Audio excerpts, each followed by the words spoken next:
แล้วจังคอยฟังโอ้ยละนา Somebody Lady and gentlemen The boy and the girl I saw sing เซิงบองฝ่าย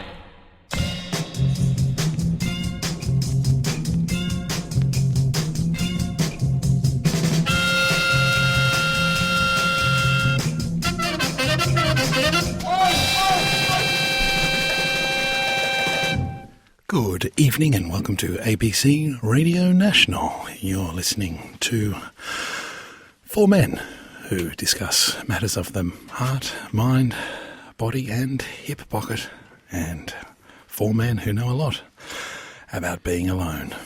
We are, of course, the Lonely Hearts Club, and we are here till midnight this evening on your AM dial. Of course, we have a podcast which is available to download as soon as 12:01 ticks by on the abc.net.au/rn/The Lonely Hearts Club.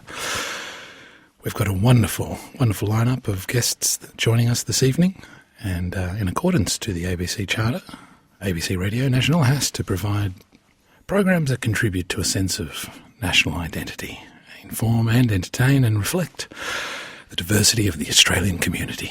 And there are three men seated before me who certainly reflect that. Once again in the club, we're joined by the founder and creator of the Move Yass Dance Academy and choreographer, Mr. Lucas Dawson. Luck be a lady tonight. Nice catchphrase. We are joined once again by Australia's leading second unit director, esteemed one at that, Mr. Duncan Jardine. Good evening, Richard, and good evening, Lonely Hearts. Good evening to anyone listening tonight who might be, well, on your own, forced to make do in a tiny motel out near the airport while your former partner lives it up in the house that you thought was in your name, but you were wrong. You were careless, and now you're paying the price like a fool. Welcome. And for the first time in the Lonely Hearts Club since we met at the Hossam Healesville chapter men's group, he's an inventor recently inducted to the National Inventors Hall of Fame.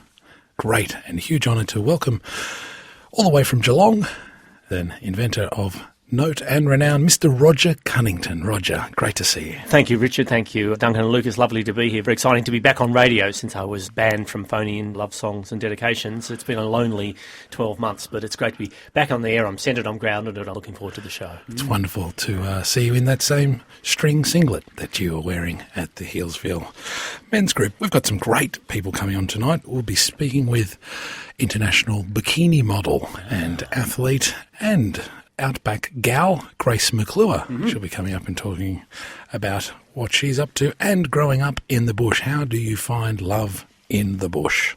She grew up somewhere near Broken Hill, so I'm sure we'll be hearing some wonderful stories. There's a television reality series based around just that dilemma, Richard. Which one would that be called? It's Farmer Wants Love or something like that. I'm good with titles. Farmer bags a root. Something. I know it involves farms, loneliness, and a certain amount of wildlife. I think that was a song by Kevin Bloody Wilson. Yeah, I think I've confused things there. We'll have more talk about Bloody's latest efforts later in the show, by the way.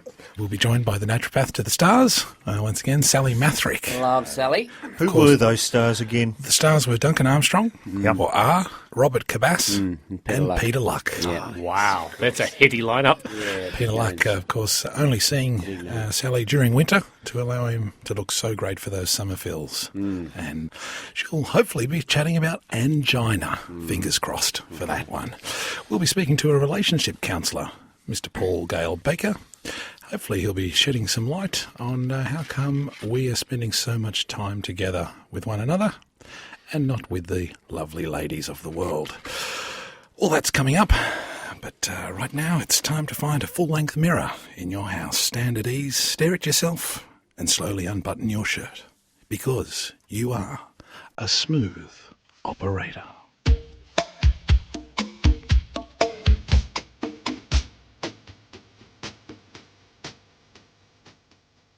What's up?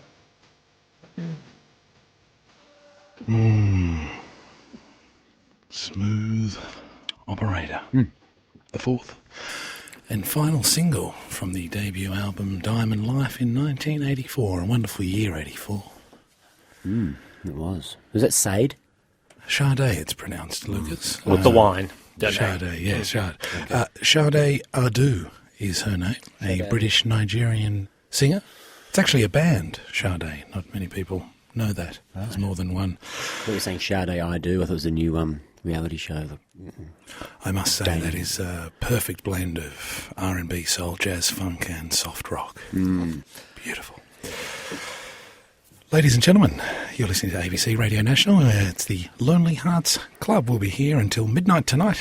It is the 12th of March, according to the Gregorian calendar. We're joined once again by Duncan Jardine. Are we going to talk about the Oscars today? It's later, isn't it? We've got Sir Nigel. We were supposed to do it last week. Apologies for that. Yeah. Of course, we had orthopaedic surgeon in the Hearts Club last That's week. right, He's a little older, a little slower. And orthopaedic surgeon Trump's Hollywood correspondent, Tends obviously. to. Yes, he had his instruments with him, which we certainly didn't want to go into detail with. But if you're listening, we thank you for your time, Brendan, and all the best with the Quad Norris. Yeah, we had a lot of mail about the Quad Norris. But let me just say I am still just as bitter as I was last week, and I'll try and maintain the rage until the next hour when we can really get to grips with what was wrong with the Oscars this year. Wow. Yeah. There's some anger in the studio, I'm sensing, Richard. Absolutely. I mean, there's steam actually coming off your cravat. It's meant to be a healing program, isn't it? So I guess I should go back to some of the lessons that we learned out there at Healesville, and obviously Mr. Cunnington was there as well. You remember? Yeah, a lot of the lessons, absolutely, Duncan. You've got to learn to love yourself, is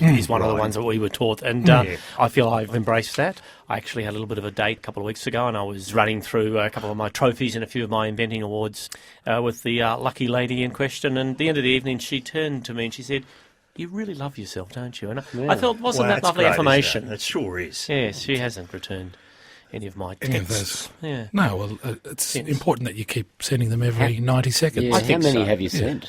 Close to 3,000. Okay, that's I'm on an uncapped plan for harassing phone calls and texts, which is a certain liberty involved in that. Yeah. Oh, wonderful. Don't leave anything out, and sign off with your address potentially. And, I do. so- Sometimes our little photo as well, just to make sure she remembers who I am. Right. Well, that voice, ladies and gentlemen, it belongs to a celebrity, I guess, amongst us men at Hosm, Healesville chapter, where we met, all came together in some emotional and social help care of Estelle Gatenby.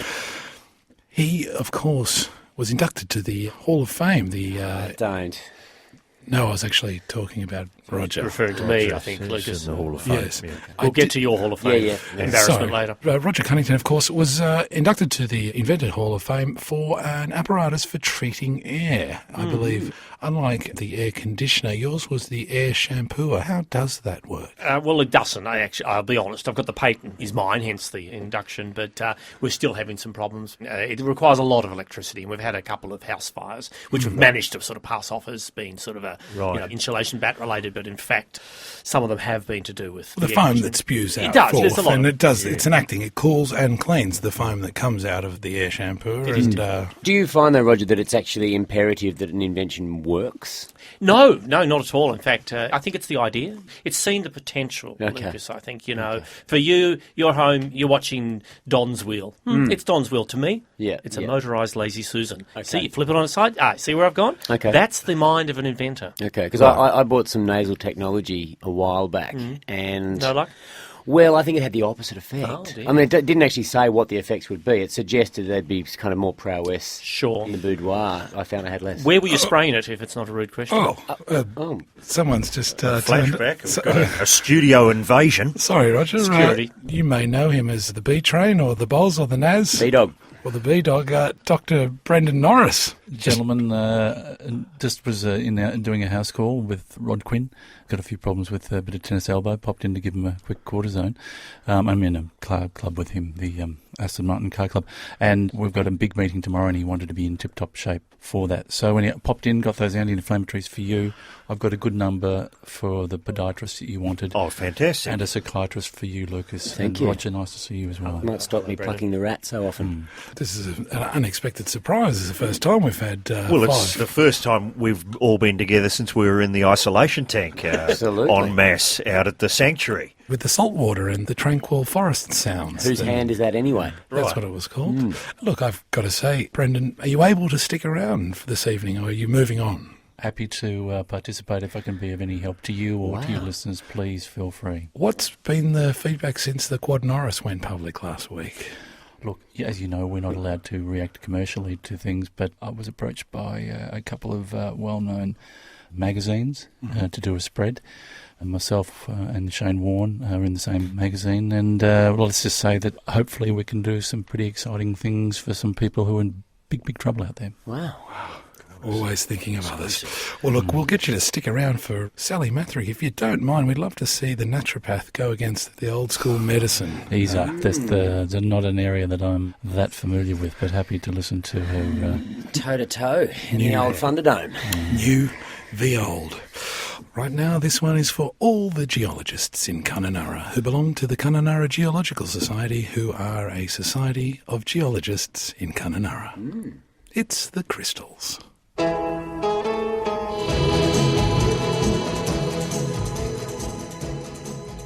The Crystals with Then He Kissed Me, written by Phil Spector. Before the trouble. Well, Oh, Phil. Philandering Phil. apparently he owns something like 3,200 wigs. A brilliant producer, but he will shoot you in the face. It has to be said. Allegedly. No, it's beyond allegedly now. It's a matter of record. It is that time of night, ladies and gentlemen. You're listening to the Lonely Hearts Club here on ABC Radio National. From Perth to Parramatta, from Queensland to Quirindi. We are going nationally.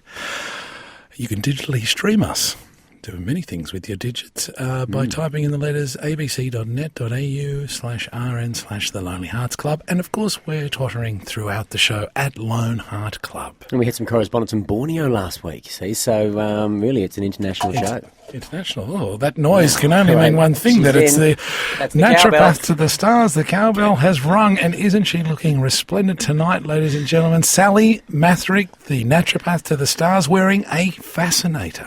Thank you, Richard. It's always an occasion to come in here, and I thought, well, I may as well pull it out rather than wait until next spring. Is that real peacock feather? It is, actually, but the peacock did die naturally, and It was shot, which is natural in the peacock's world. By Phil Spector. And is the cowbell around the neck, is that just to go with it or is it to go against it? I was just trying to bring a little bit of, contradiction to what I was wearing, and just thought it might become a little bit of a commenting point. Can I just say at this point, Richard, there is a bit of tension in the studio. Obviously, we've got Roger Cunnington sitting in for the first time, but as well as naturopath to the stars, at the other end of the bench, we've got representing the world of more conventional medicine, Dr. Brendan Norris, and I can feel a bit of tension here this evening. More than happy to be open to the ways of passing fad, which I call naturopathy, but fire away. I'll take a pen and take down a few notes.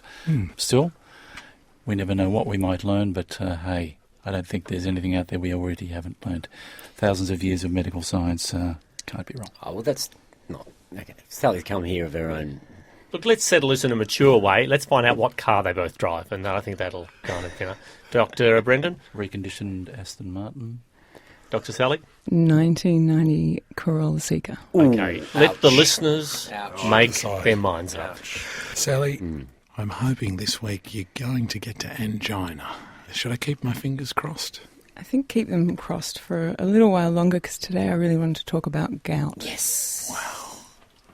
That's one of my top three favourite. I know Lucas was rooting for gout, and Duncan had his hands up for halitosis. As I often say to my patients, if you're not getting gout, you're not getting out. Right. Brendan, you would see gout. How would you deal with it? I think it's a positive affliction. Yeah. I think that people indulging in good things, good wine, good food, large amounts of it, that's what we need more of in this world. We need more joy. We don't need people not eating and only eating things that don't taste good. Enjoy your life. You're not here for a long time. You're here for a good time. And if you have a problem, come and see someone like me. I'll give you an injection of something magical and it'll all go away. Sally, what is gout? Well, Richard and boys and Dr. Brendan, my understanding of gout is that it's an inflammation of the joint, which is actually a type of arthritis. It's a build-up of uric acid in the joint area. And it's predominantly due to overeating, as Dr. Brendan has pointed out, overeating of rich foods. And essentially what happens in the body is the body becomes more acid internally, and the kidneys cannot actually excrete the uric acid at a rate quickly enough, and therefore the body has to deal with it somewhere, so it pops it into the joint. And so therefore, treating it actually is looking at the causes of it and supporting the two areas it can support in order to get rid of it. So it's not a booze thing as well? I've heard it's a lot to do with booze. Well, it is, Lucas, yes. It's to do with alcohol, but it's also to do with anchovies and lots of seafood, overeating of seafood, overeating of organ meats, legumes. But even things like mushrooms, spinach, asparagus and cauliflower, they're all quite rich in purine as well. So in general terms, Dr. Brendan is absolutely right in saying that it is an overindulgence of rich and wealthy foods. They used to call it the wealthy man's disease or the rich man's disease because it was associated with portly men. Well, King Henry VIII, I believe, suffered somewhat badly from gout. He was a spokesman, wasn't he? He was for the, yes. He was, for the Gout Association. He did a series of community service announcements across the UK that was well ahead of their time. Yeah, GAB. It was. That's right. GAB. Yes. I think Gaudi built the La Sagrada Familia in... Familia. Familia. In honour of gout. Well, listen, make up your own mind about it, but if you are interested, there's a group that gets together 4 times a year. They're called the Goutsters. Okay. We get together for food and wine, a good time. We eat solidly for about 12 hours. Wow. And that always starts at 9:30am, doesn't it? You kick off with a nice Chablis. Yes, 9:39 a.m. A lot of red wine. Everything has red wine. Everything is rich, and everything makes you feel good inside. Wow. They're all professional people. There are a number of doctors there. If you have a problem, people are on site straight away to Right, get you through it. Now, Sally, the reason I brought up booze before is I've read in medical publications, I read a lot of medical publications, is it true that people who drink Kahlua and milk are more likely to contract gout? Because Kahlua is a very gouty beverage, isn't it? You know what, Lucas? I'm out of my depth here and I really don't know the answer to that question. Just answer it. Oh, it could be. If you're drinking large amounts... Say yes. I'd say yes, if you were drinking large amounts of Kahlua, potentially. Okay. Sally, is there some recognisable symptoms of gout? So if perhaps I went on a date with someone and they had a huge thorax, would I... Hypothetically? Potentially. Should I comment on potential of gout, or should I say that's a lovely jowl? Essentially, the symptoms of gout are pain and inflammation in the joint, and commonly it happens in the large toe, and often it'll wake you up at 2 o'clock in the morning. The toe? The pain in the toe will wake you up at 2 o'clock in the morning. Is that daylight saving time or 2, 3. Yeah. Dr. Brennan, I mean, it Eastern? depends. Sometimes people might wake up at 4 Yeah, as 2 well. hours earlier, obviously, in Western Australia. Imagine if your toe was jet lagged, it'd be all over the shop. Yes. So externally there's nothing visible. I thought that gout was almost like elephantitis in some respects. Well, no, I think you can actually have lots of feelings of joint inflammation and general malaise, if you like, as well. So you can sometimes see gout. Yeah. Well, it brings us to how does one deal with gout then? Is there a way to actually get rid of it? In fact, gout is really easily controlled through dietary intake. But it does actually involve eating things which are much more alkaline forming as opposed to acid forming, which may not be the most exciting things to people who give us have... some examples, Sally. Okay, well, so maybe the less exciting things would be vegetable broths. Yep, agreed. But probably a little bit more exciting, we're looking into Himalayan salt. Hello. Yep. I'm not as excited as you might have thought. Keep going. Okay, raw cacao, which is actually raw chocolate beans. Don't get me started. They are very exciting. In fact, they're also a good source of phenylethylalanine, which is the little neurotransmitter which comes out when you fall in love. And so cacao is actually a really wonderful nut. It's the original chocolate nut. And it's because it's so rich in minerals, it's actually alkalizing the body. And so it's also, it gives you a bit of a buzz. And do you rub this onto the foot, do you? No, you eat it, actually. But I'm sure you could get a butter made from cacao as well and use that. Body butter, yeah. I've had that. Wow. There was an invention that Roger actually invented for identifying gout and hiding gout on a date. There was some controversy around that invention. Roger, what It was that? installing a third kidney, and it was very complicated. We just didn't quite get the mechanics of it right. It proved a little, some of the test subjects didn't fare as well. Well, I was sitting on the medical board at the time when it came through, and I gave it all thumbs up. And Roger, I encourage you to go back and perhaps rethink, because the long road of alternative medicine is not the right road. Don't bring this up. Could I interject here just for a moment? Because there are some really effective, quick remedies for gout. One of them comes from Dorothy Hall. And Dorothy Hall actually talks about gout in terms of people get gout if they are actually unable to let acid feelings out of their system, which I think is a very interesting thing, that the type of person who gets gout is someone who's not really able to express themselves, and particularly express the negative or acid kind of feelings inside their body. In any case, what she says is that if you take a supplement made from juniper berry and celery seed, both of those herbs work quite specifically on the kidney in order to increase the uric acid excretion from the body, then that can help. But there is a caveat on that, in that if you do have some kidney weakness, it's not a good idea to go for juniper berries because they're a bit strong. But whereas having a third kidney would probably sort the whole deal out. Very easily. I mean, I think letting the acid feelings out is right, because at men's group, you were pretty gouty at the start. Your toe was out of control. But once you just vented, it seemed you could see it reduce in After size. the DVD evening, you just went crazy. Remember, you turned on all the films, and you felt better at the end of it, didn't you? No, it was great to have a Robin Williams marathon, and I do think that Popeye was some of his best work. I think Flubber was going You just a will bridge agree, too far. 4 bottles of Peninois will always kill the pain. Yeah. It certainly does. Or make you forget it at any rate. Yeah, it certainly does help you dull those voices. Sally, just in closing, how many people are affected by gout? Is this something that we should be... Is there a national database, is what you're saying, Richard? Yes. Should we, as middle-aged gentlemen in our 40s and 50s, should we be worried? Who does it affect? Is it teenage boys? Look, it really is probably more the middle-aged to older people who are affected by it. And again, if your diets are high in rich foods and anchovies and wine, then you might very well be finding you're getting a little bit of stiffness, in which case you need to alkalise your diet and reduce your inflammation. Should I better go? Oh, I'm going Paged? off. Margaret Throsby's having some problems. I've got to nip over and see her. oh. Can't deal with the facts coming out of... Good on you. Thank you, Dr. Brendan.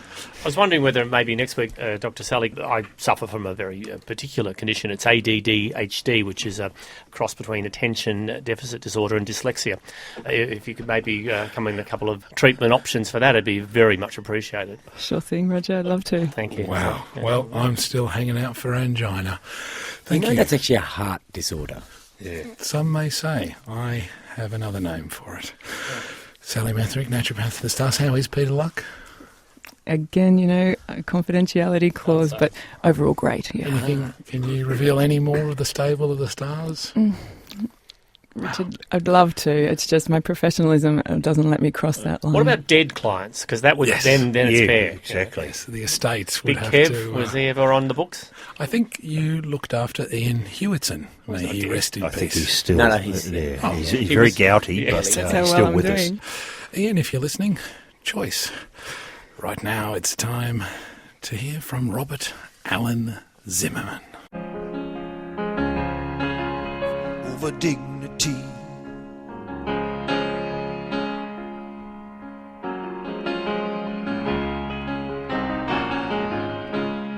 Wow. Bob Dylan with a song called Dignity. That was a demo version released off the bootlegged album series that Bob was involved in. However, I picked that up in Bangkok on a recent business trip for 3 baht. It's a wonderful trip too, and big shout out to all those Thai silk makers out there. I will settle that debt shortly. Experiencing some cash flow difficulties with a venture on Norfolk Island. Who knew the cyclone would come through and wipe out those coconuts?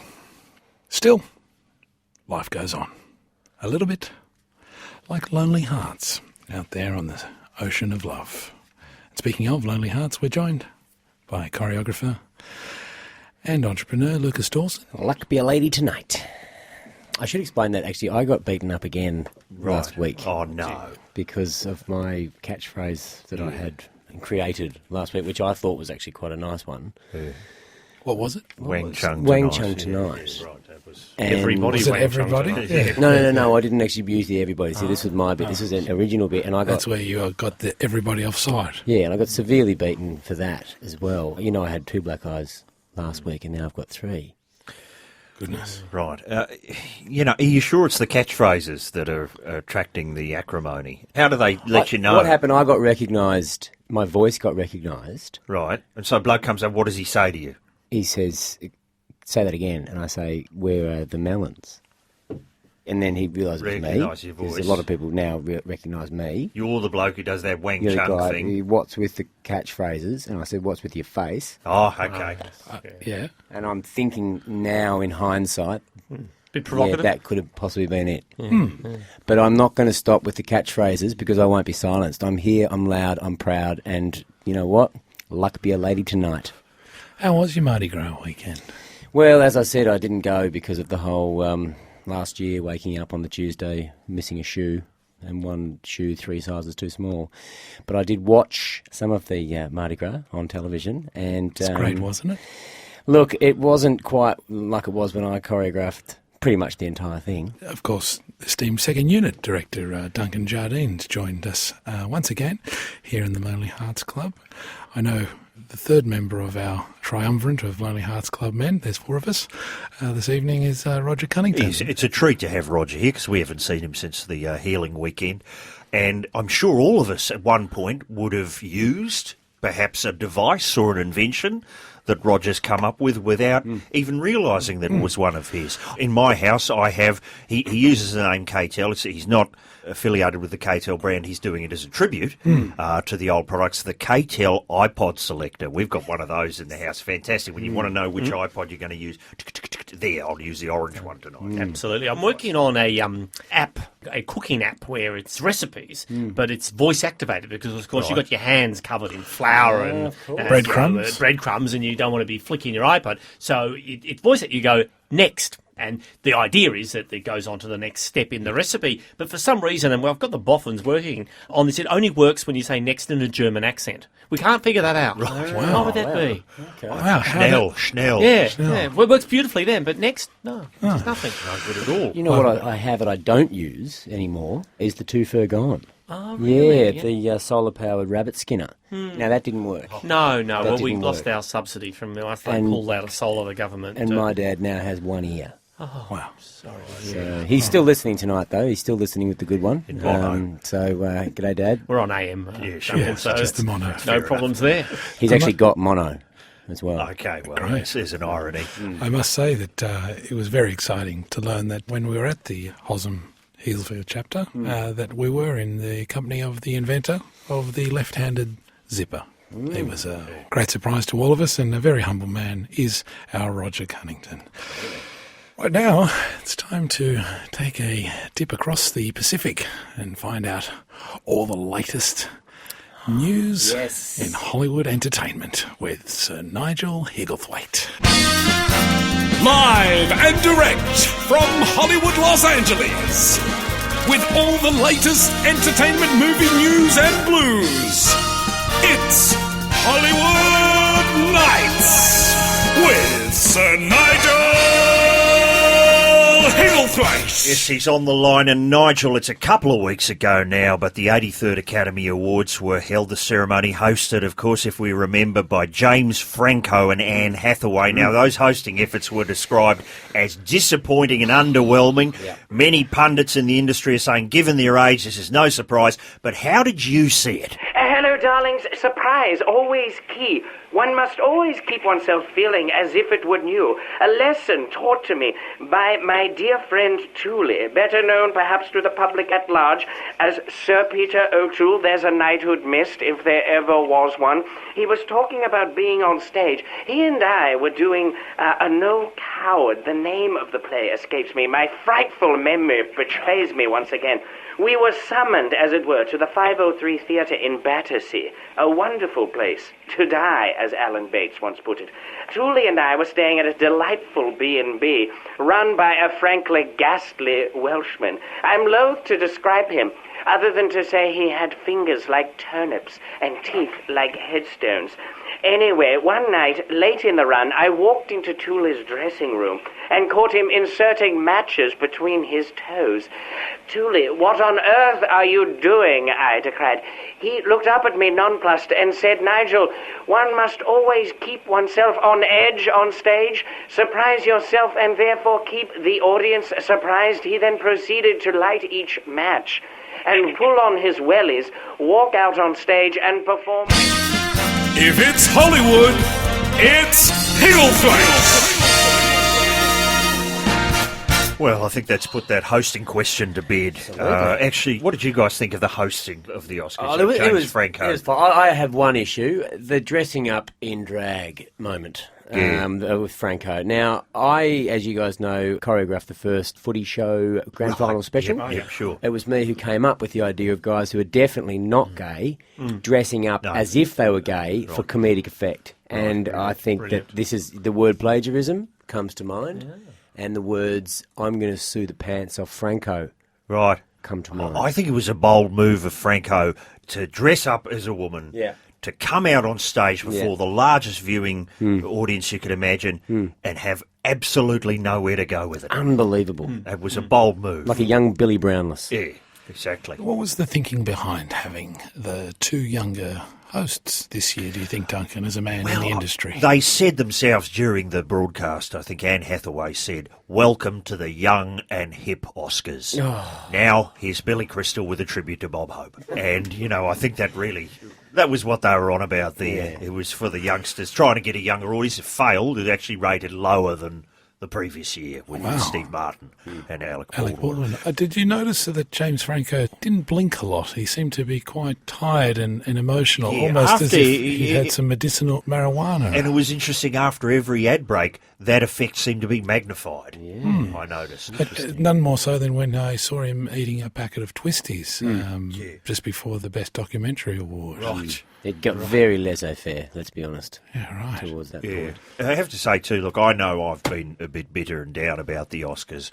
You seem very angry about it. I just think, why is there no category for Best Second Unit Direction or Photography? Because let's face it, we've got Best Sound Effects Editing. Who even knows what that is? Well, you've been petitioning the Academy of Sciences and Motion Picture for some time now. Where are you at? Here's my idea. This is what I floated with them. Okay, halfway through the awards, as you know, they will say, last night the scientific and technical awards were held. Here's a package of moments from that ceremony. The slightly more boring awards.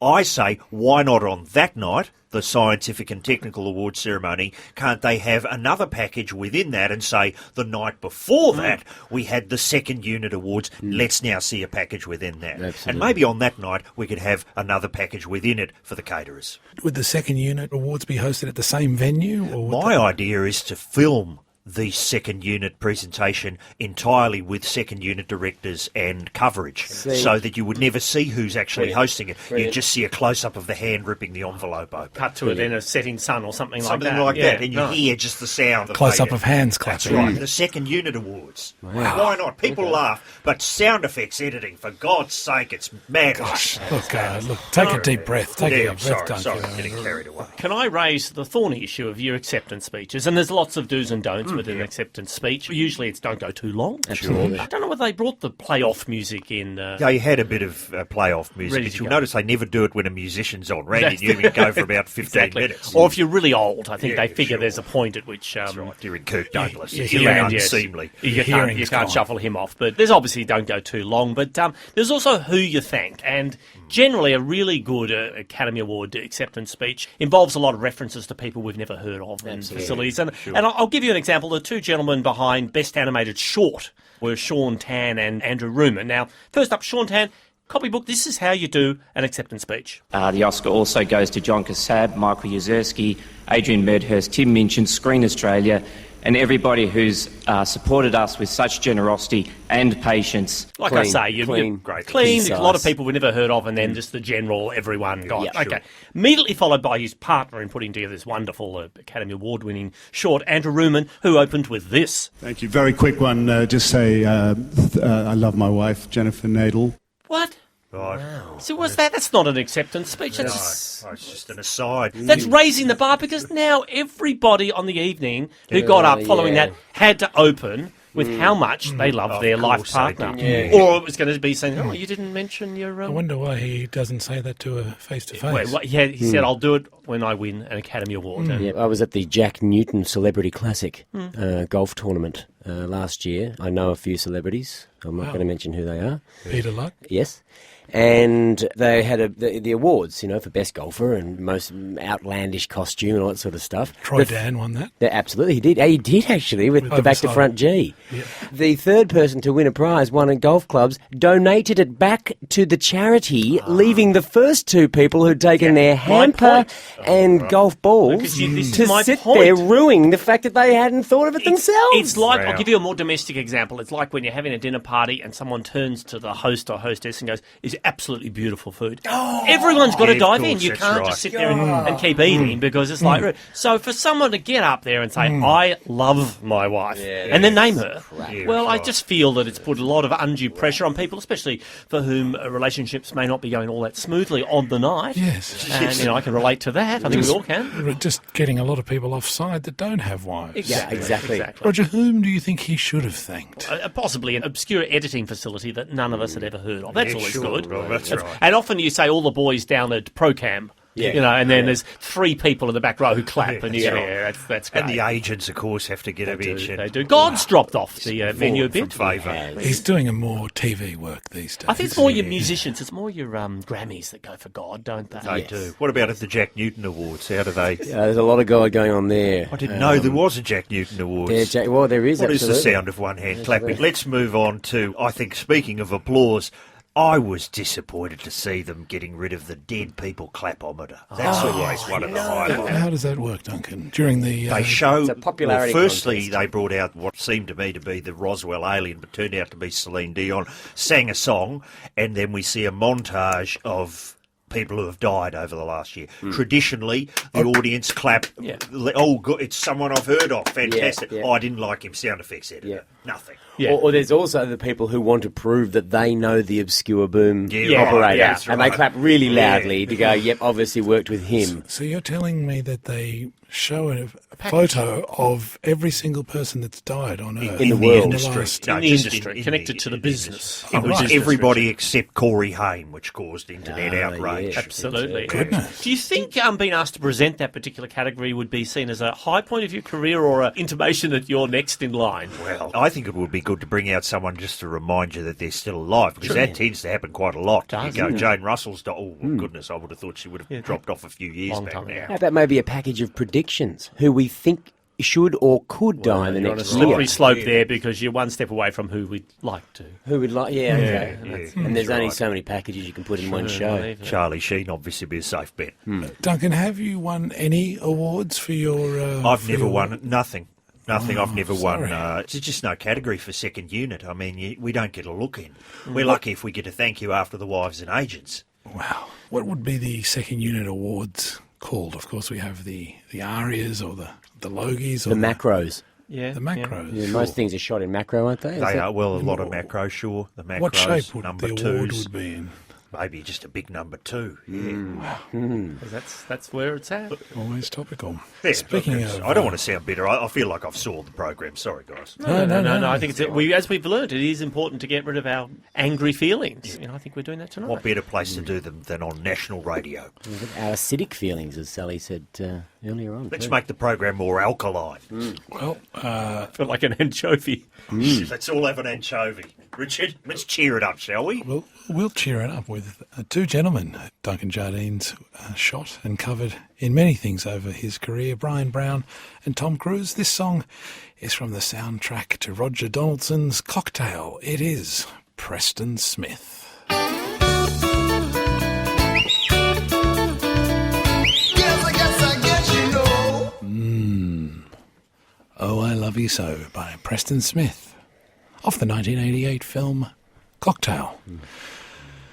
Wonderful story, that one. Richard, can I ask a broadcasting question? Do you back announce every song with... He does, yes. Or do you modulate them depending on the nature of the track? Good question. I like to sip and taste and roll it around on the palate. The bars, the 16 bars and the notes that the musicians such as Preston Smith dedicate their lives to learning and writing. And then do you spit or swallow? Depends on the time of night, but usually here at the ABC radio, in accordance with their editorial charter, I'll spit. You've been standoffish at best about my catchphrases. I think that is your catchphrase. It is. I wouldn't stoop so low to have one. On a T-shirt, Lucas, how many M's do you think? I think there's a couple of H's in there as well. Oh, yes. I think there's about 5 M's You might and get 2 in trouble H's. with another radio network if you weren't careful. Sure. You'd need to definitely a couple of H's and some dots. Absolutely. Cocktail, of course, is a story about a bartender.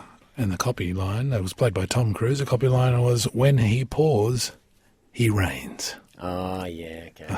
Wonderful. Very clever. Duncan's, you've worked with Tom Cruise. Well, I technically have worked with Tom Cruise, but in fact it was not his foot. It's the famous shot from the international version of Mission Impossible 2. I swear to you this was cut out in Australia, but in every other country of the world, when he goes into the outback in the helicopter with John Paulson at the wheel, he steps out of the helicopter and his foot lands in a giant bit of, what can I say on radio, cow dung. And Paulson turns to him and says, "Welcome to Australia, mate." I shot the foot going in. Whose foot? It was actually Alex Paps. Whose dung? Tom Cruise. The dung, I can't claim authorship or knowledge of where that came from. Wow. But that was cut out in Australia. But in every other country in the world, you can look this up on the internet, that line appeared.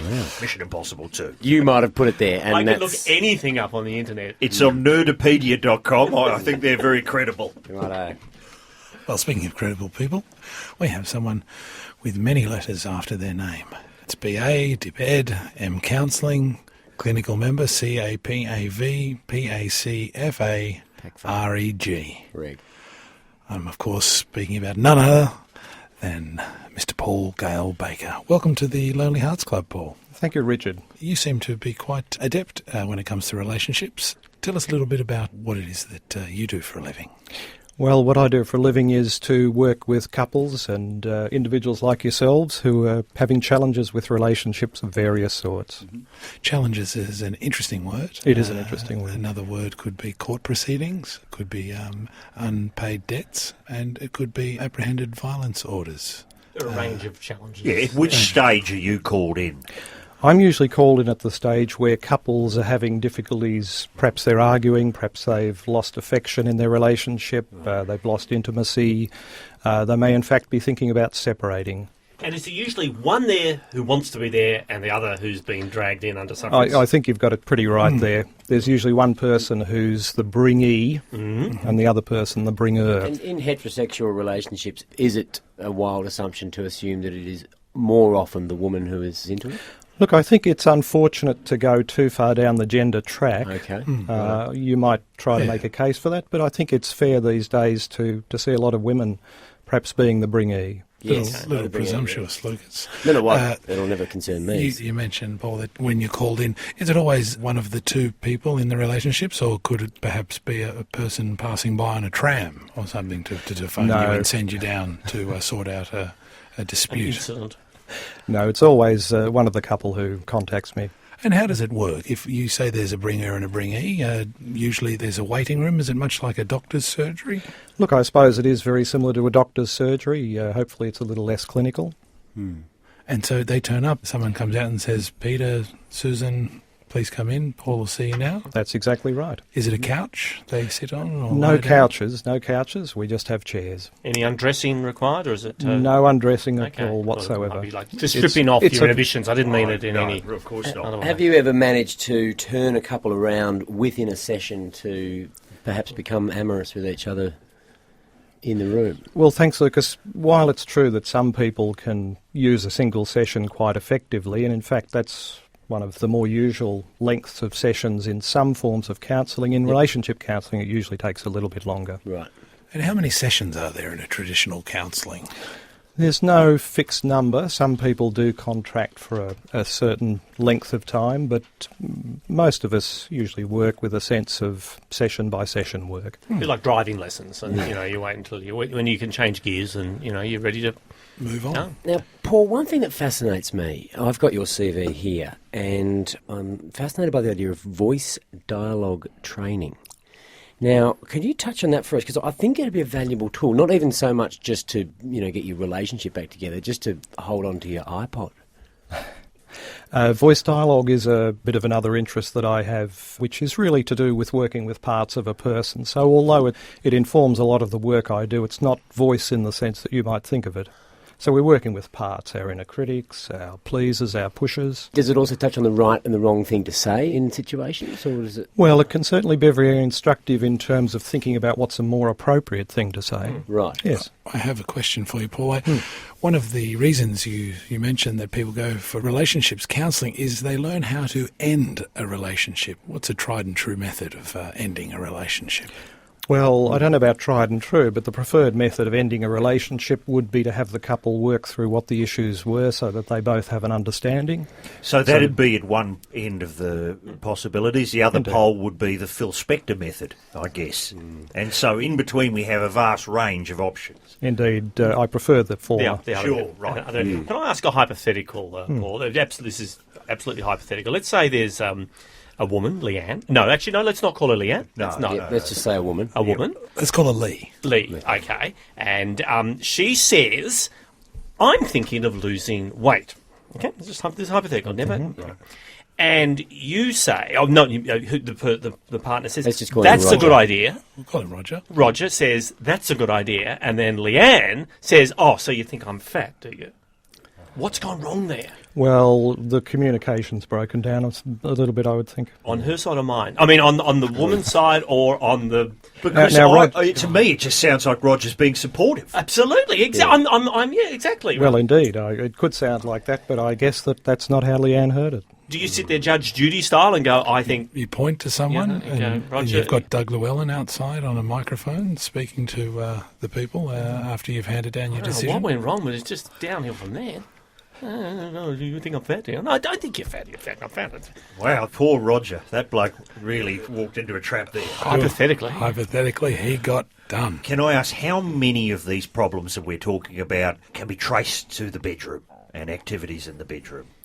Well, the activities in the bedroom are more usually the result of how the relationship's going. Right. So it works usually the other way around, that if the relationship's travelling well, usually what's happening in the bedroom's going well too. What happened with me, with my ex-wife Donna, is I need to be more conservative in the bedroom because Donna was always very keen on, you probably heard of this before, inviting a third party to join us in the boudoir.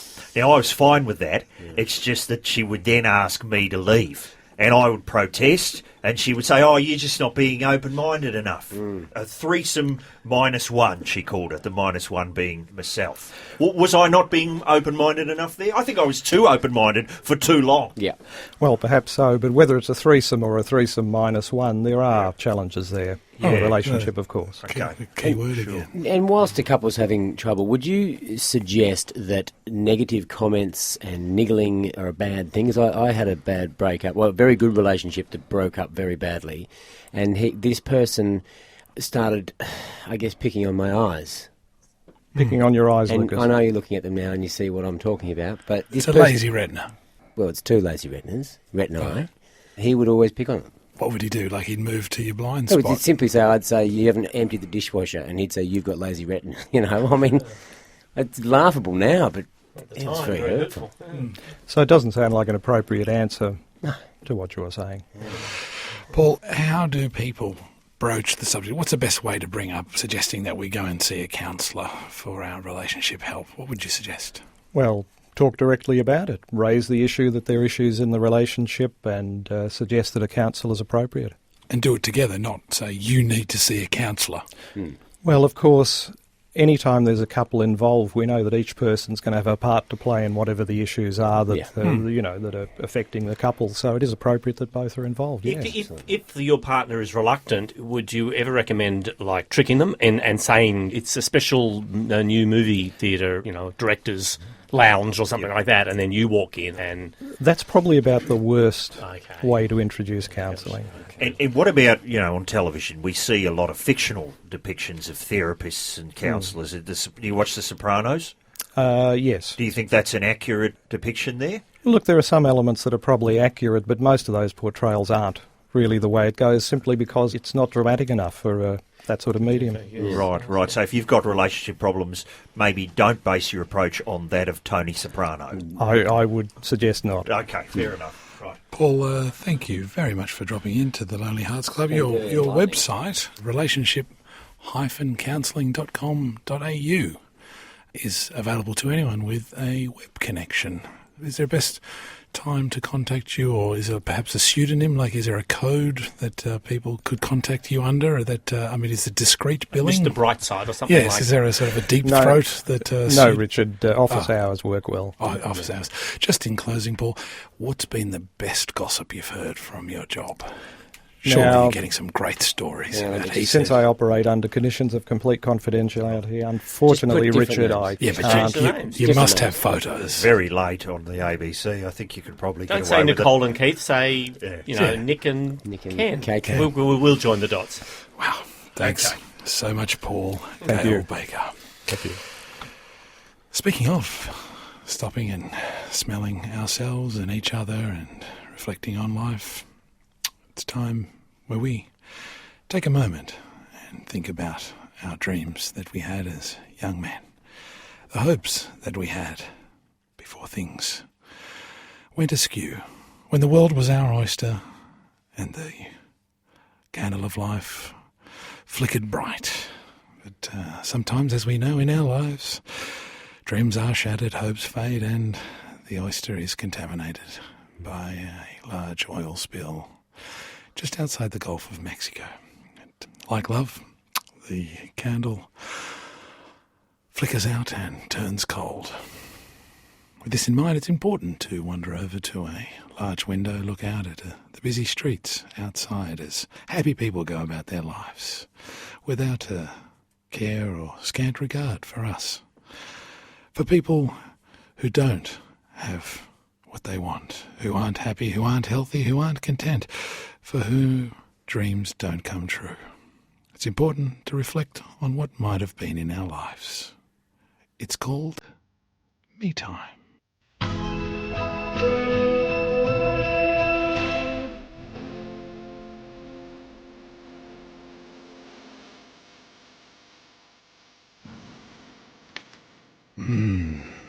There it is.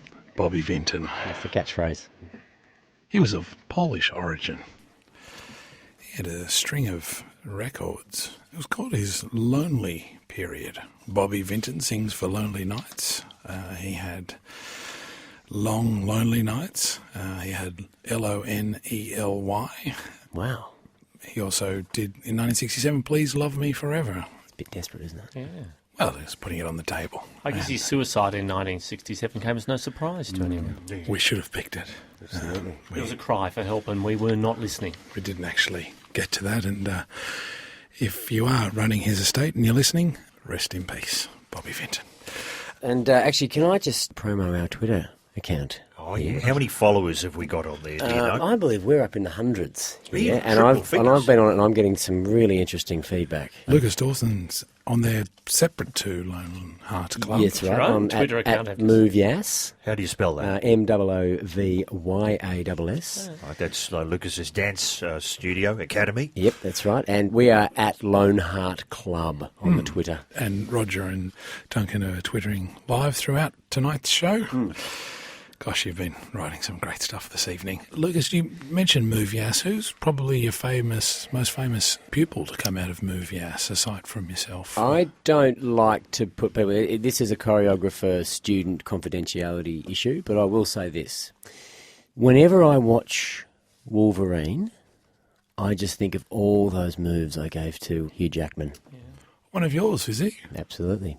I got him before WAPA, before he went to WAPA, the Western Australian Academy of Performing Arts. He was yours. He was mine. Lucas, of the 5 Latin dances, which would be your personal passion? Look, I'd probably say Raul. He was pretty good. I've heard. Yeah, closely. Well, yeah. In the end, he had commitment issues, so... Yeah. Moved on. Ouch. Speaking of commitment yes. issues, I know Paul's favourite segment on this, Paul Dale-Baker, the relationship counsellor we just spoke to, is this next one, which is designed to help spice things up in the bedroom. It's when we get all European on each other. And it's time to hear from the Madam of the Night, Mathilde, as she helps us with this week's edition of Pillow Talk. Sentez-moi, joie dans le cœur.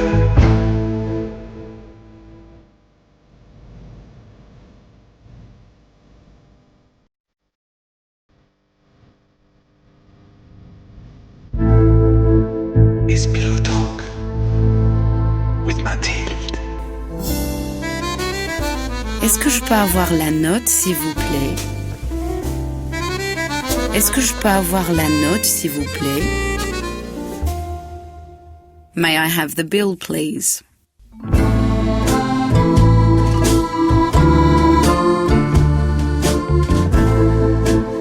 It's Pillow Talk with Mathilde. Wow. She gets me every time. She's unstoppable. I know a lot of people have written in and asked why all the French has to do with the transactions of sex, but isn't that what sex is? Well, I'm sensing a storyline. I'm actually quite enjoying over the weeks just learning more about the tale. There's a narrative arc, definitely. There is a definite arc, yeah. She'll be joining us again next week. Thank you, Mathilde, and look forward to you returning from Abu Dhabi. Right now, a first for the Lonely Hearts Club. We're going to cross live across the desk to Duncan Jardine for his weather report. Look, I have to say, we haven't done this before, and I didn't realise that there's no one in the newsroom at this time of night here at the ABC. In fact, we're the only people in the building.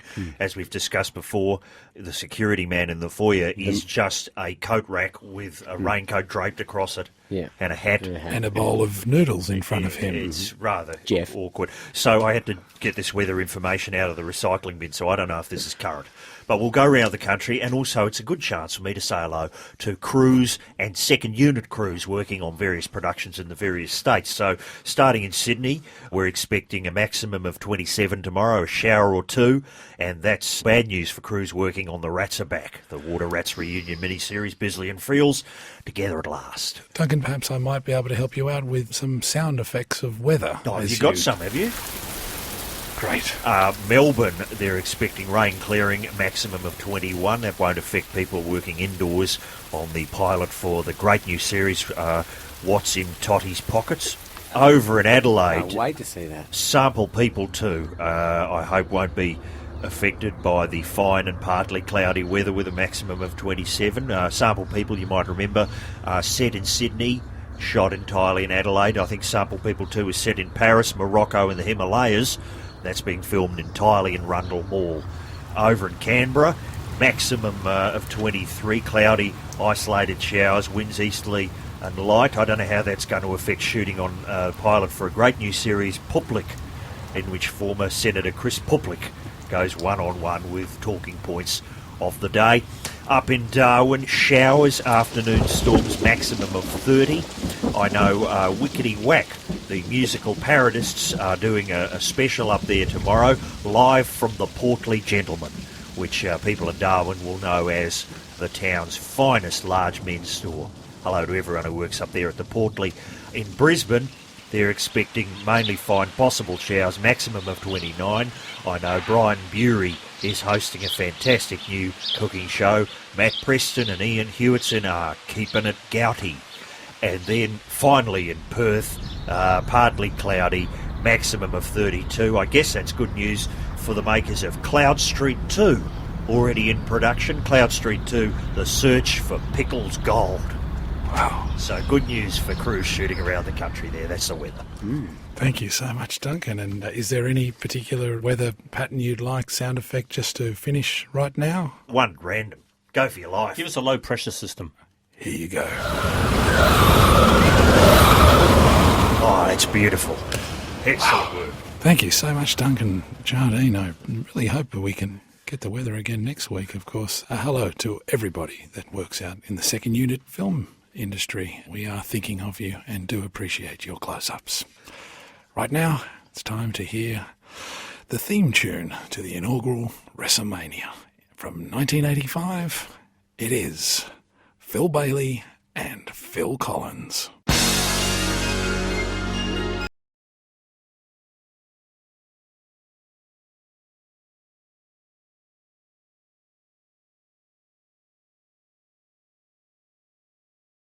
Phil Collins and Philip Bailey.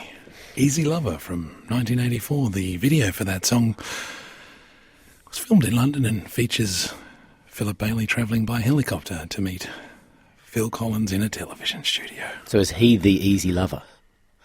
I think you're missing what I just said. He is travelling by a helicopter to meet Phil Collins in a television studio. Is it? Okay. Wow. I think I'm still missing it. He's retired now, Phil Collins. Phil Collins, of course. He's hung up the drumsticks. What have you heard? The article I read said an unspecified medical condition meant he could no longer play the drums and was forced to retire. Well, I actually have it on good authority. Dr. Brendan Norris mentioned that Phil Collins actually dislocated a vertebrae in his neck whilst touring last year.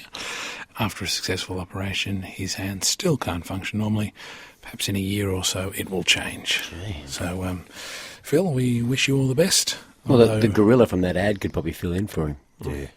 Of course, the ad you're referring to is a chocolate commercial which featured In the Air Tonight. When that ad came on air in New Zealand, the song reached number 3 on the singles chart, topping its original number 6. Wow, that hasn't happened since the song from the Boys from Alcan went to number 1 back in 1983. I think we're perilously close to breaching ABC editorial guidelines on advertising. The mere fact we're thinking about this chocolate product is actually... Not within the editorial. Exactly. Yeah. We have a very special guest in the studio. I noticed that Roger Cunnington's changed string singlets for the occasion, is standing upright to attention. Now has even pulled out a chair for her, originally from an outback cattle station near Broken Hill in New South Wales. The chair. The guest and the guest. Yep. Very much appreciated, I must say, too. Thank you. I'm not Phil Collins, but I am here, so that is helpful. Those beautiful tones belong to a model, a radio, television and MC superstar. She's joined us all the way from Melbourne today via her cattle station in New South Wales. Please welcome to the Lonely Hearts Club. Thanks for dropping in, Grace McClure. Thank you very, very much. Lovely to be here. Grace, I'm curious, tell us a bit about where you grew up originally, somewhere near Broken Hill. That's true. It's about 280 kilometres northeast of Broken Hill on the Darling River. So it was described as the middle of nowhere, and I am one of 5 daughters, actually. Lucky dad, huh? Lucky neighbour. Actually, there is a funny story. I was emceeing, doing a motivational speak only a month or so ago, and the man who introduced me told me that he was fishing on the property, which is quite common going along the Darling River. Right. It was actually at the closest pub, and the closest pub is the Tilpa pub, which is 80 kilometres away from our station, and the Tilpa pub is literally a pub in the middle of nowhere. Like, there's nothing else there. There's a Flying Doctor clinic and a pub. Yep. And no that's video it. shop or no video shop, focaccia no bakery no milk there bar. Might be I think there's a Starbucks now, isn't there? Possibly. They're bringing in a Starbucks. Right. No, so the Tilpa pub is surprisingly well frequented by all of the local shearers and the pilots. And the pilots and the occasional station owners' daughters as well, of course. Right. Yeah, this man who introduced me said that he dropped into the Tilpa pub and wanted to know where he could go fishing. So he asked the publican where, and the publican said, whatever you do, don't go 80 kilometres further up the river, because old man McClure's up there with his big house on the hill and his shotgun, and he's got 5 daughters, so you want to keep away. Wow. Would you say that your life there is much as it's depicted in McLeod's on the 9 network? I did a bit of second unit on there. Oh, I've been told, rumour has it, that concept may have been... Based on you? I wouldn't say that. But, well, McLeod's close to McClure. McClure's daughters.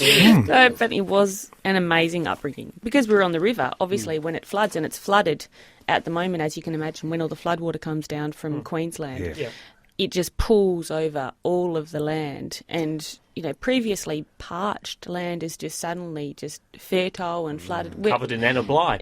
And then you've got to wait for the waters to recede. So I guess you're stuck at home, aren't you? Exactly. Our first property, we were actually marooned on an island, and so in summertime the snakes are really bad as well. I don't know if you know, near rivers they're kind of even worse, so they'd come and sleep on the doorsteps and Marooned. I'm sort basking of getting in a the sun. blend of McLeod's Daughters and Gilligan's Island. You can imagine the hijinks. I would imagine that people who live on the land and work the land in this country would sit down and watch McLeod's Daughters and see it as like a documentary depiction of absolute realism. Would I be right there? Some parts are real, but a lot of the time. How did you meet your husband growing up in such a remote community? When I finished year 12, I took a gap year and went to Sydney modelling, and my sister was also living in Sydney, working for one of the politicians there, and she had started seeing her next door neighbour, who his best mate was John, who had moved there playing for the Swans. The reason I'm telling this in a roundabout way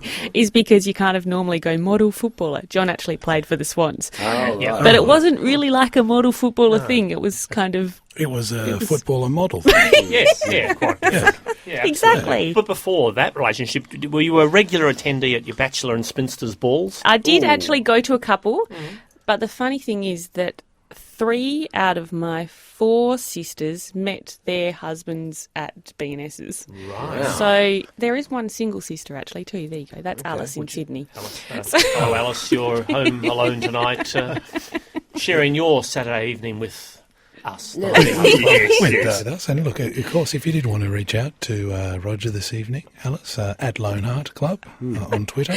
She'll appreciate He's twittering live throughout the show. Grace, you mentioned you were a model. That might explain the string bikini that you're wearing. What sort of modelling? I actually started with a competition, modelling, and then did a lot of fashion and editorial, and then surprisingly got pregnant when I was 19. Oh, wow. To a footballer. Another footballer. Wow. Well, we'll put a caveat on it. It was, in fact, the mascot from the Swans, Siggy. Grace, I was trawling through your CV. On your CV, it says that your website, within months of being up, had over 4 million hits. Is that true? Yeah. Do you feel a responsibility to make it more entertaining? Like, will you put a quiz on there, or will you? Because people love a quiz. You asked before whether I did swimsuit modelling in a roundabout way. Well, just explain the Australian flag bikini you're wearing. There's a gallery, is there, on this site? No, when the website was launched, I was a swimsuit model. I actually did covers, so I think that is probably maybe a little bit to do with the number of hits. Yeah. Can I ask, Grace, do you have a cat?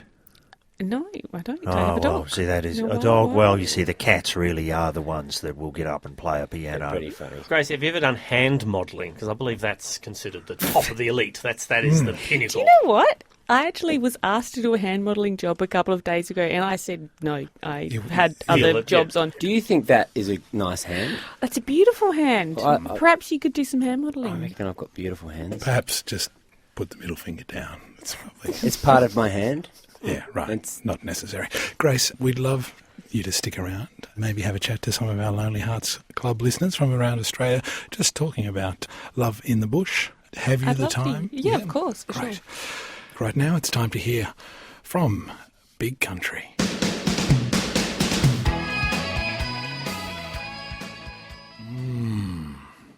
Big Country. It is. With Big Country, off the album Big Country. Love Scottish bands. Wonderful. That was 1984. I'm wondering if they were actually singing about Australia then. Speaking of Australia, we're going Australia-wide this evening until midnight here on ABC Radio National. Give us a call if you want to chat to Grace McClure about Love in the Bush. 1300 653 891. Leave your deets and we'll endeavour to get back to you, or give us a Twitter or a twatter or something. A tweet, is it, when you leave a message to our address at Lone Heart Club.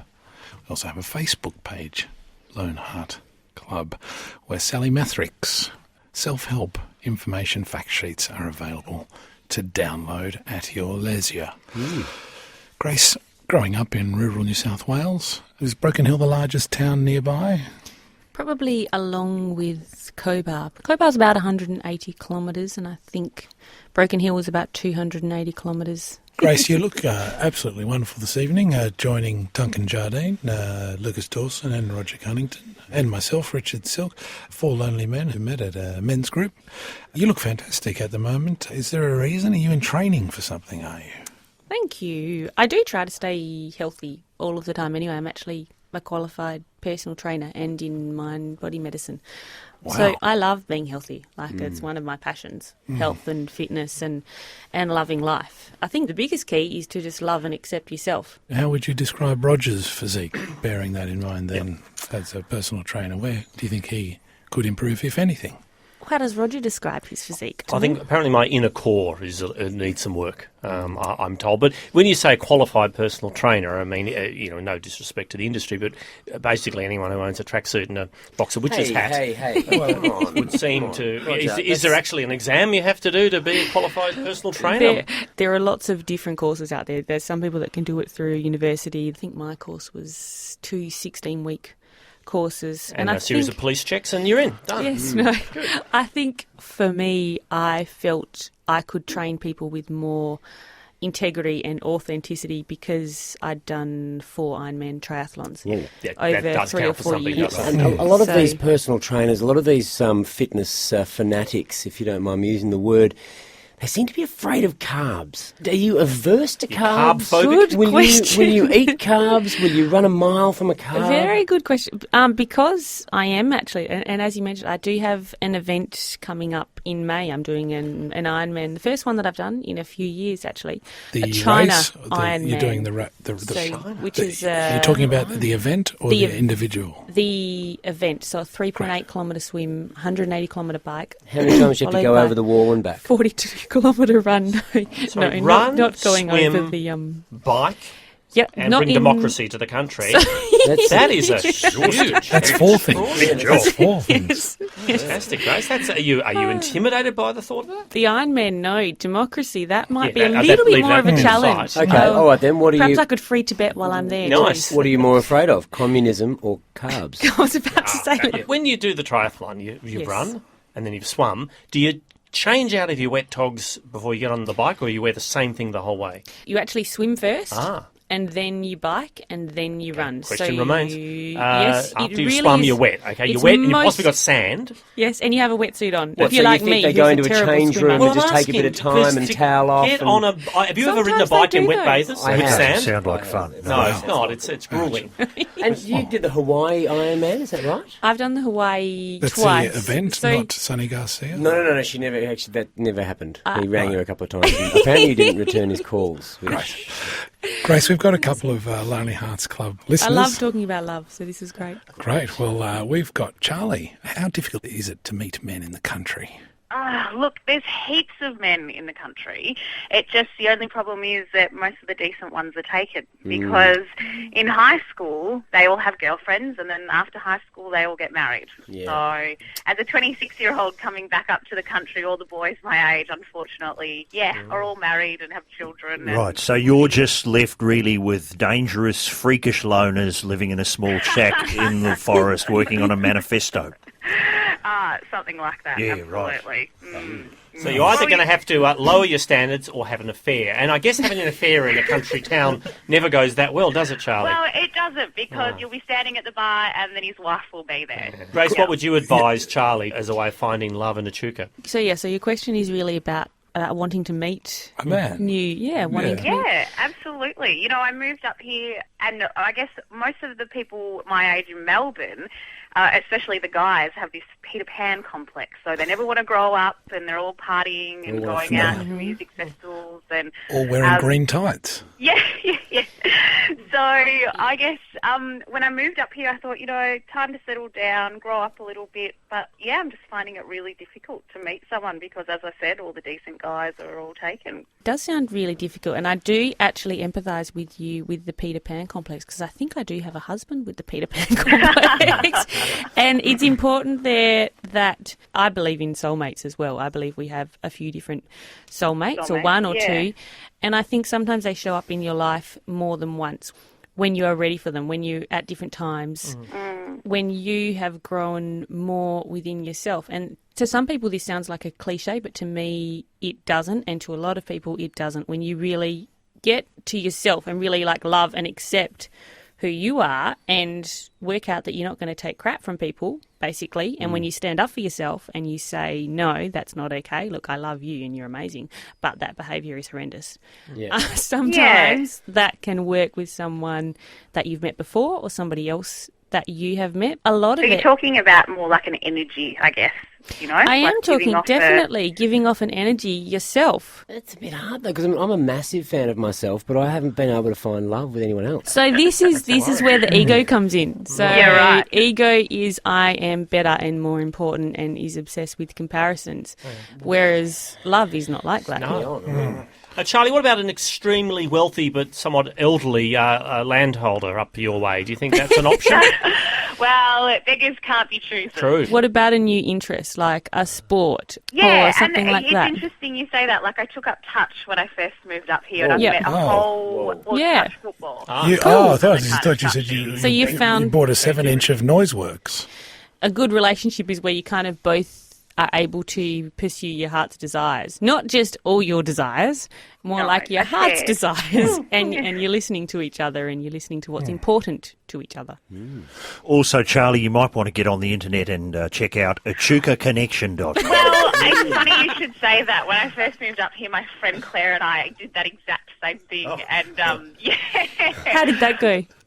It was quite hilarious because there were some people that we knew from high school that had put themselves up on it. You know what you got to do? You got to branch out to Swan Hill as well. Yeah. Charlie, thank you so much. Look, of course, you do mention that the guys in high school do have girlfriends. 16 is the age of consent. Check out year 11 and 12. Lovely thought. Thanks for that, Richard. Sound advice. Kate in Melbourne, any thoughts on finding love in the bush? I'm actually calling regarding my friend Kim. She's actually moved from Melbourne up to the bush. She actually met a bloke at a BNS ball, I think, some time ago. And, it's interesting hearing Charlie, the previous caller, because she said that there's no blokes up in the country. I don't think she said that there was no blokes. I think she was questioning the calibre. Calibre. My friend Kim got invited by a girlfriend of hers to attend a Butte Blokes weekend, and it was organised by Terry Wood was speaking at that. I think Terry was there. It was organised by a few of the locals, and what they do is they host some of the ladies from the Big Smoke from the city to try and lure them and introduce them to a few of the local lads. And in my friend's case, she was very reluctant because she thought, oh gosh, we're talking about a bunch of probably country hicks here with bull horns on the utes and Southern Cross tattoos on the arms, but she turned out to be Shannon Knoll. Pretty much. But how did it go, Kate? Went very, very well. So so much so that she ended up meeting a gentleman who 6 months later she sold her apartment in the city here. Wow. And, what a lovely story. Yes, and also shortly thereafter ended up getting the bloke into Vegas. So so now that they're settled, they're hanging for a family, but it's just the most beautiful story, and this coming from a girl who I can tell you now had given up. She was 30 and she thought, I don't like any of the men here in Melbourne, it's ridiculous, and we said, well, go.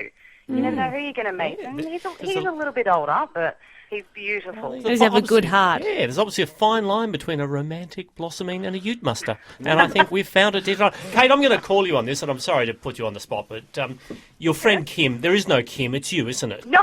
Kate, it is. Just you say were at the Butte Blokes night. Just come clean. Not at all. No. I've been happily married actually for 5 years. So, no, it's not me. It is my friend Kim. And, so just to give some of the lovely ladies some hope out there and not to give up. So, that's lovely. Thanks, Kim. I mean, Kate. Oh, good on you. Thank you. Thanks so much, our lovely Lonely Hearts Club listeners. They're great callers. They were great callers. Notice that Duncan's jotted down Charlie's number. And it's got his... I was wondering what he was Melways out. I would consider myself a Butte bloke. I reckon it's a 6.5 hour drive, I'm afraid. Duncan, are you up to it? Oh, look, I think I've got to go up that way to shoot some country scenes for City Homicide. Wow. Bornie had the binoculars out in the episode there. Oh, I've got to go and shoot what he's looking at. Wow. Deciduous trees, is it? Or It's all evergreens in this series. It's a very strict policy on that. It's 7. Grace McClure, always a delight to see you. Good luck for the triathlon in Bustleton, is it? I am doing one in Bustleton as well. But And yes, China. thank you, and China. Yeah, Yes. wow. Bustleton, the home of the longest pier in Australia. Do you know they swim around that for the full Ironman? Oh, it's ridiculous. Can't Thank wait you. for that one.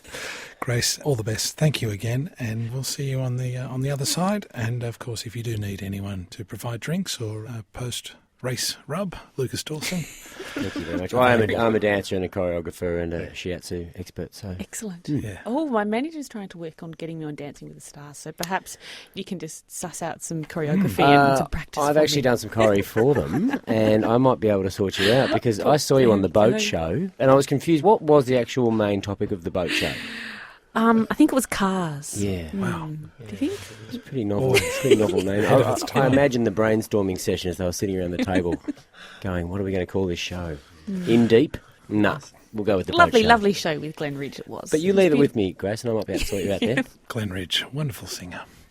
Right now, it's time to hear from 1961's Jay-Z and Beyonce Knowles.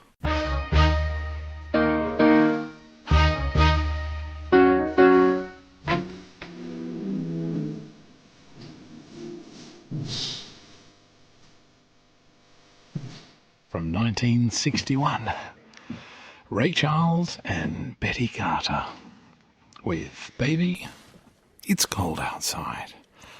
Wonderful, wonderful performers, Ray and Betty. There's a post office named after Ray Charles. It was decreed by President George Bush, who signed it into law at 4960 West Washington Boulevard in Los Angeles. It's the Ray Charles Post Office building. Fascinating. Would that be the ultimate accolade? I guess to have a post office named after you and a mass shooting take place there would probably lift you up one. Cement. Just in honour. Yeah. Of course, no truth to the rumours that he was banned from playing in Georgia. Do you remember that at one stage? Banned from entering the state.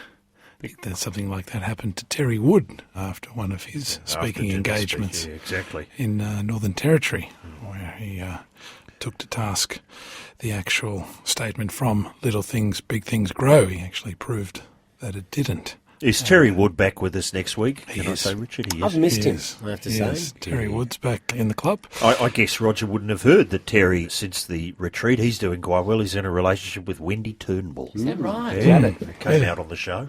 Yes. Excellent. Oh, that's fantastic. Well, at least one of us have kicked Yes. on since for all the self-help measures and the Trust exercises. and positive visualization yoga. Hours in the tank. I don't give it long, I'll be honest. I don't give it long. No, but hey, look, he's broken the ice, Yeah. so to speak. Yeah. That's exciting. That's great. Turnbull loves it. The rabbit.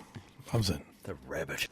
Look forward to hearing more of Wendy Turnbull next week with Terry Wood back in the club. Speaking of next week, Lucas Dawson. Yep. No doubt you're up to some fabulous adventures in the world of dance. I am. I'm off to Port Augusta in South Australia. What's that Yes, about? I'm going to Patka's production, the Port Augusta Theatre Company's production of No West for the Wicked. Wow. Sort of a comedic take. With Rhonda Birchmore in the lead role. The leggy Yes. Rhonda actually has been usurped Oh, no. by the leggy Jackie Love. Oh, wow. So they needed someone leggy because they've got, songs from Annie Get Your Gun, Paint Your Wagon and Sting's 10 Summoners Tales. Right, so it's a real jukebox sort of feel. Mm. Yeah. I think, again, they just couldn't afford the rights to those musicals, so they're basically it's a pastiche. It's the next Mamma Mia. Tickets available? The tickets are going to be available for many years to come for that show, I can tell you right now. But I actually have a date on after the show. Oh, what's happening? It's been organised. I didn't actually choreo this, but the choreographer for this person and I have been set up. Is Port Augusta where they have fishing? They do have fishing. Yes, Is he a plenty of fisherman? fishing. Well, look, we'll both Smells be of angling fish. for love on that night, I can tell you. But one thing I wanted to ask you guys. What bait will you use? Yes, it's just a drink. Now, the problem with drinks these days, they're all so sexual. They're all so suggestive. There's your sex on the beach, That's right. your something sucking cowboy, Yeah, I don't know what that your is. slippery nipple, your quick what's it? Fluffy duck. Your fluffy duck. What is a drink that I can order that won't be so suggestive? A light beer? Yeah, but the problem is with beer that you're blue tongue. Too heavy. Blue tongue. A 10-ounce light shandy. But It says what, that you're willing to play, but you're responsible. and how many parts lemonade is in that? I think it's a 1 to 3. 1 to 3. I think it's 1 part lemonade, 2 parts Rohypnol. Okay, well, that won't be too suggestive. No. No, there won't be anything. Thanks, guys. Well, give a shout out to Dean Lucan. See if you can spot your pincers on him. DL, is he Port Augusta? Port Augusta boy. local? Oh, yeah. Oh, big Is he time. really? Big weightlifter from Port Augusta. And running a fashion business these days. Okay. But his family doing very well in the fish trade. And will you bring us back a leather jacket? I will bring you back a leather jacket and think a flathead. Great. It is a blind date, so I don't know what he's going to look like. Good luck. Good luck. Roger, what about your week? No doubt you'll be tinkering in your garage in Geelong. Yes, a lot of tinkering does go on there to sort of early hours of the morning. In fact, I'll head straight home from the studio here and have something up on the bench within half an hour or so, and just a lot of sprockets and Allen key action. Yeah, that's yes. the best time to work. It at is. night. I find it's when I get I get the least interruptions. Whereas during the day, actually, I get no interruptions then either. They're pretty quiet. No one. And as we talked about earlier, for anyone who wants to have an invention, the idea is you come up with it, you patent it immediately. That's the most important thing. You've got to get onto it before you know it. Yeah. It was like, I don't know whether you know the story of my pimple and blemish remover, which was based on liquid paper. Right. Well, actually, it was liquid paper, but it's Okay. just they got in first. Right, okay. Skin And coloured it doesn't really matter if it works or if it's safe. The important thing is to patent it. That's the one, and a good name in your home host. Wow. Well, look, if you don't get any calls or contact with anyone this week, Rog, I know that Duncan Jardine happily have you along to swing a boom for his shoot that he's got coming up this week. We've got a couple of shoots this week. I'm doing second unit on a show that many have described as ill-advised. Yasmin's getting married again. Oh, no. And then here's an interesting one. Kevin Bloody Wilson is going upmarket. He's doing a sitcom for the ABC. In widescreen? He's teaming up with Marique Hardy for Rooted. Wow. And, looking forward to that. Gosh. Well, keep an eye out on our Twitter page, at Lone Heart Club. Maybe Duncan Jardine will post the whereabouts location during the week. We're always looking for off-the-books extras. Great. Lucas, we hope you've had a great night this evening and wish you all the best with those men in gumboots. Luck be a lady tonight. And Roger, all the best with the trip home to... Good to see you, Rog. Thank you. And see if you can think about changing that string singlet before you get home. It does get a bit crisp around 3 a.m. in Geelong, especially that wind off Corio Bay. I must thank our wonderful guests this evening, Grace McClure, of course, Paul Gale Baker came in also, and our naturopath to the stars, Sally Mathrick, and of course you, the Lonely Hearts Club listeners. And we'll be back same time next week, 10 p.m. on Saturday nights here on ABC Radio National. This was our 5th episode in 8. We've got 3 more to go if my maths doesn't fail me. My name's Richard Smooth as Silk. And as we say here at the Lonely Hearts Club, may all your love be free of cost. Right now, it's Trevor Chappell.